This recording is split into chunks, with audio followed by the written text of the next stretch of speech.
اعوذ باللہ من الشیطان الرجیم، بسم اللہ الرحمن الرحیم۔ سورہ الاحزاب کا دار و پیش کر رہے ہیں۔ نام سورہ، آیت نمبر 20 کے فقرہ یحسبون الاحزاب لم یذهبوا سے ماخوذ ہے۔ نمبر 2 پہ آتے ہیں زمانہ نزول۔ اس سورہ کے مضامین 3 اہم واقعات سے بحث کرتے ہیں۔ ایک غزوہ احزاب جو شوال 5 ہجری میں پیش آیا، دوسرا غزوہ بنی قریظہ جو ذی القعدہ 5 ہجری میں پیش آیا، تیسرا حضرت زینب سے نبی صلی اللہ علیہ وسلم کا نکاح جو اسی سال ذی القعدہ میں ہوا۔ ان تاریخی واقعات سے سورہ کا زمانہ نزول ٹھیک متعین ہو جاتا ہے۔ تاریخی پس منظر: جنگ احد شوال 3 ہجری میں نبی صلی اللہ علیہ وسلم کے مقرر کیے ہوئے تیر اندازوں کی غلطی سے لشکر اسلام کو جو شکست نصیب ہو گئی تھی، اس کی وجہ سے مشرکین عرب، یہود اور منافقین کی ہمتیں بہت بڑھ گئی تھی اور انہیں امید بندی چلی تھی کہ وہ اسلام اور مسلمانوں کا قلع کما کرنے میں کامیاب ہو جائیں گے۔ ان بڑھتے ہوئے حوصلوں کا اندازہ ان واقعات سے ہو سکتا ہے جو احد کے بعد پہلے ہی سال میں پیش آئے۔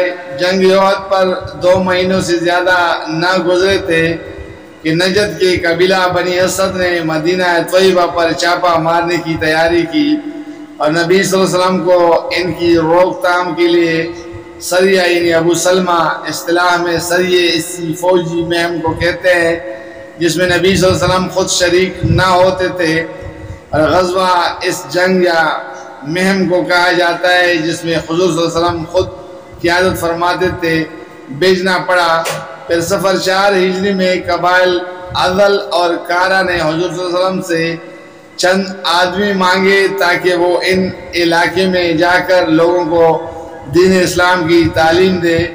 حضور صلی اللہ علیہ وسلم نے 6 اصحاب کو ان کے ساتھ کر دیا، مگر رجی، جدہ اور رابع کے درمیان پہنچ کر وہ لوگ قبیلہ حذیل کے کفار کو ان بے بس مبلغین پر چڑھا لائے۔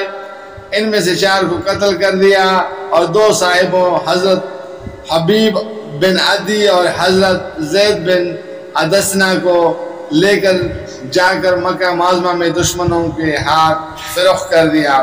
پھر اسی ماہ سفر میں بنی عامر کے ایک سردار کی درخواست پر حضور صلی اللہ علیہ وسلم نے ایک اور وفد جو 40 یا بقول بعض 70 انصاری نوجوانوں پر مشتمل تھا، نجد کی طرف روانہ کیا، مگر ان کے ساتھ بھی غداری کی گئی اور بنی سلیم کی قبائل اسیہ اور ریل اور زکون نے بر معونہ کے مقام پر اچانک نرغے کر کے ان سب کو قتل کر دیا۔ اسی دوران میں مدینہ کے یہودی قبیلے بنی نصیر دلیر ہو کر مسلسل بدعیدیہ کرتا رہا، یہاں تک کہ ربیع الاول 4 ہجری میں اس نے خود نبی صلی اللہ علیہ وسلم کو شہید کر دینے کی سازش تک کر ڈالی۔ پھر جمادی الاولیٰ 4 ہجری میں بنی غطفان کے 2 قبیلوں بنی ثعلبہ اور بنی معارب نے مدینہ پر حملے کی تیاریاں کی اور حضور صلی اللہ علیہ وسلم کو خود ان کی روک تھام کے لیے جانا پڑا۔ اس طرح جنگ احد کی شکست سے جو ہوا، ہوا اکھڑی تھی، وہ مسلسل 7-8 مہینے تک اپنا رنگ دکھاتی رہی، لیکن وہ صرف محمد صلی اللہ علیہ وسلم کا عزم و تدبر اور صحابہ کرام کا جذبہ فداکاری تھا جس نے تھوڑی مدت کے اندر ہی حالات کا رخ بدل کر کے رکھ دیا۔ عربوں کے معاشی مقاطع نے اہل مدینہ کے لیے جینا دشوار کر رکھا تھا۔ گرد و پیش کے تمام مشرک قبائل چیرہ دست ہو رہے تھے۔ خود مدینہ کے اندر یہود اور منافقین مارے آستین بنے ہوئے تھے، مگر ان مٹھی بر مومنین صادقین نے رسول صلی اللہ علیہ وسلم خدا کی قیادت میں پے در پے ایسے اقدامات کیے جن سے عرب میں اسلام کا رعب صرف بحال ہی نہیں ہو گیا بلکہ پہلے سے زیادہ بڑھ گیا۔ جنگ احزاب سے پہلے کے ازوات، ان میں سے اولین اقدام وہ تھا جو جنگ احد کی فوراً بعد ہی کیا گیا۔ جنگ کے ٹھیک دوسرے روز جبکہ بکثرت مسلمان زخمی تھے، اور بہت سے عزیز ترین اقارب کی شہادت پر کوہرام برپا تھا، اور رسول صلی اللہ علیہ وسلم خود بھی زخمی اور حضرت حمزہ کی شہادت پر دل فگار تھے۔ حضور صلی اللہ علیہ وسلم نے اسلام کے فدائیوں کو پکارا کہ لشکر کفار کا تعاقب میں چلنا ہے تاکہ وہ کئی راستے سے پلٹ کر پھر مدینے پر حملہ آور نہ ہو جائیں۔ حضور صلی اللہ علیہ وسلم کا اندازہ بالکل صحیح تھا کہ کفار قریش ہاتھ آئی ہوئی فتح کو کوئی فائدہ اٹھائے بغیر واپس تو چلے گئے ہیں، لیکن راستے میں جب کسی جگہ ٹھہریں گے تو اپنی اس حماقت پر نادم ہوں گے اور دوبارہ مدینے پر چڑھ آئیں گے۔ اس بنا پر آپ نے ان کی تعاقب کا فیصلہ کیا اور فوراً 360 جانثار آپ صلی اللہ علیہ وسلم کے ساتھ چلنے کے لیے تیار ہو گئے۔ مکہ کے راستے میں جب حمر الاسد پہنچ کر آپ صلی اللہ علیہ وسلم نے 3 روز تک پڑاؤ کیا تو ایک ہمدرد غیر مسلم کے ذریعے سے آپ کو معلوم ہو گیا کہ ابو سفیان اپنے 2978 آدمیوں کے ساتھ مدینے سے 36 میل دور الروحہ کے مقام پر ٹھہرا ہوا تھا، اور یہ لوگ فی الواقع اپنی غلطی کو محسوس کر کے پھر پلٹ آنا چاہتے تھے، لیکن یہ سن کر ان کی ہمت ٹوٹ گئی کہ رسول اللہ صلی اللہ علیہ وسلم ایک لشکر لیے ہوئے ان کے تعاقب میں چلے آ رہے ہیں۔ اس کارروائی کا صرف یہی فائدہ نہیں ہوا کہ قریش کے بڑے ہوئے حوصلے پست ہو گئے، بلکہ گرد و پیش کے دشمنوں کو بھی معلوم ہو گیا کہ مسلمانوں کی قیادت ایک انتہائی بیدار، معاذ اور اولو العزم ہستی کر رہی ہے، اور مسلمان اس کے اشارے پر کٹ مرنے کے لیے ہر وقت تیار ہے۔ مزید تفصیل کے لیے ملاحظہ و تفہیم القرآن۔ پھر جو ہی بنی اسد نے مدینے پر چھاپا مارنے کی تیاری شروع کی، حضور صلی اللہ علیہ وسلم کے مخبروں نے بر وقت آپ کو ان کے ارادوں سے باخبر کر دیا۔ قبل اس کے کہ وہ چڑھ آتے، آپ نے حضرت ابو سلمہ ام المومنین حضرت ام سلمہ کے پہلے شوہر کی قیادت میں 150 آدمیوں کا ایک لشکر ان کی سرکوبی کے لیے بھیج دیا۔ یہ فوج اچانک ان کے سر پر پہنچ گئی۔ بدخواسی کے عالم میں وہ اپنا سب کچھ چھوڑ کر بھاگنے کے لیے، اور ان کا سارا مال اسباب مسلمانوں کے ہاتھ لگ گیا۔ اس کے بعد بنی النضیر کی باری آ گئی، جس روز انہوں نے نبی صلی اللہ علیہ وسلم کو شہید کرنے کی سازش کی اور اس کا راز فاش ہوا۔ اسی روز آپ صلی اللہ علیہ وسلم نے ان کو نوٹس دے دیا کہ 10 دن کے اندر مدینے سے نکل جاؤ، اس کے بعد تم میں سے جو یہاں پایا جائے گا قتل کر دیا جائے گا۔ منافقین مدینہ کے سردار عبداللہ بن ابی نے ان کو تڑی دی کہ ڈٹ جاؤ اور مدینہ چھوڑنے سے انکار کر دو، میں 2000 آدمیوں کے ساتھ تمہاری مدد کروں گا، بنی قریظہ تمہاری مدد کریں گے، اور نجد سے بنی غطفان بھی تمہاری مدد کے لیے آئیں گے۔ ان باتوں میں آ کر انہوں نے حضور صلی اللہ علیہ وسلم کو کہلا بھیجا کہ ہم اپنا علاقہ نہیں چھوڑیں گے، آپ سے جو کچھ ہو سکے کر لیجئے۔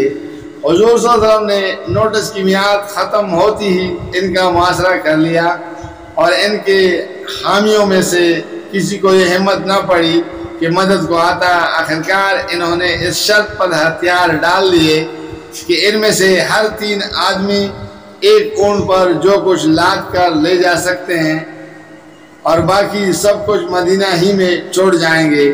اس طرح مضافات مدینہ کا وہ پورا محلہ جس میں بنی نذیر رہتے تھے، ان کے باغات اور گڑیوں اور سر و سامان سمیت مسلمانوں کے ہاتھ آ گیا، اور اس بد عہد قبیلے کے لوگ خیبر، وادی القرہ اور شام میں تتر بتر ہو گئے۔ پھر آپ صلی اللہ علیہ وسلم نے بنی عطفان کی طرف توجہ کی جو مدینے پر حملہ آور ہونے کے لیے پر تول رہے تھے۔ آپ 400 کا لشکر لے کر نکلے اور ذات الرقہ کے مقام پر اس کو جا لیا۔ اس اچانک حملے نے ان کے حواس باختہ کر دیے، اور کسی جنگ کے بغیر وہ اپنے گھر بار اور مال و اسباب چھوڑ کر پہاڑوں میں منتشر ہو گئے۔ اس کے بعد شعبان 4 ہجری میں آپ ابو سفیان کے اس چیلنج کا جواب دینے کے لیے نکلے جو اس نے احد سے پلٹتے ہوئے دیا تھا۔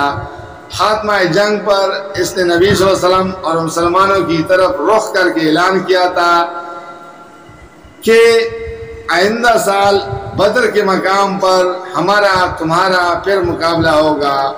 حضور صلی اللہ علیہ وسلم نے جواب میں ایک صحابی کے ذریعے سے یہ اعلان کرا دیا تھا کہ ٹھیک ہے، یہ بات ہمارے اور تیرے درمیان طے ہو گئی۔ اس قرارداد کے مطابق طے شدہ وقت پر آپ 1500 صحابیوں کو لے کر بدر کے مقام پر پہنچ گئے۔ ادھر سے ابو سفیان 2000 کا لشکر لے کر چلا۔ مرہ الظہران موجودہ وادی فاطمہ سے آگے بڑھنے کی ہمت نہ کر سکا۔ حضور صلی اللہ علیہ وسلم نے بدر میں 8 دن اس کا انتظار کیا اور اس دوران میں مسلمان تجارت کر کے 1 درہم کے 2 درہم کماتے رہے۔ اس واقعے سے وہ داغ جو احد میں اکڑی تھی پہلے سے زیادہ جم گئی۔ اس نے پورے عرب پر یہ بات کھول دی کہ اب تنہا قریش محمد صلی اللہ علیہ وسلم کے مقابلے کی طاقت نہیں رکھتے۔ اس کی مزید تفصیل کے لیے ملاحظہ و تفہیم القرآن۔ اس داغ میں ایک اور واقعے نے مزید اضافہ کیا۔ عرب اور شام کی سرحد پر دمتا الجندل موجودہ الجوف ایک اہم مقام تھا جہاں سے عراق اور مصر اور شام کے درمیان عرب کے تجارتی قافلے گزرتے تھے۔ اس مقام کے لوگ قافلوں کو تنگ کرتے اور اکثر لوٹ لیتے تھے۔ نبی صلی اللہ علیہ وسلم ربیع الاول 5 ہجری میں 1000 کا لشکر لے کر ان کی تعذیب کے لیے خود تشریف لے گئے۔ وہ آپ صلی اللہ علیہ وسلم کے مقابلے کی ہمت نہ کر سکے اور بستی چھوڑ کر بھاگ نکلے۔ اس سے پورے شمالی عرب پر اسلام کی ہیبت بیٹھ گئی اور قبائل نے یہ سمجھ لیا کہ مدینے میں جو زبردست طاقت پیدا ہوئی ہے اس کا مقابلہ اب 1-2 قبیلوں کے بس کا کام نہیں ہے۔ جزاک اللہ، فی امان اللہ۔ اگلے حصے میں کل ملتے ہیں انشاءاللہ۔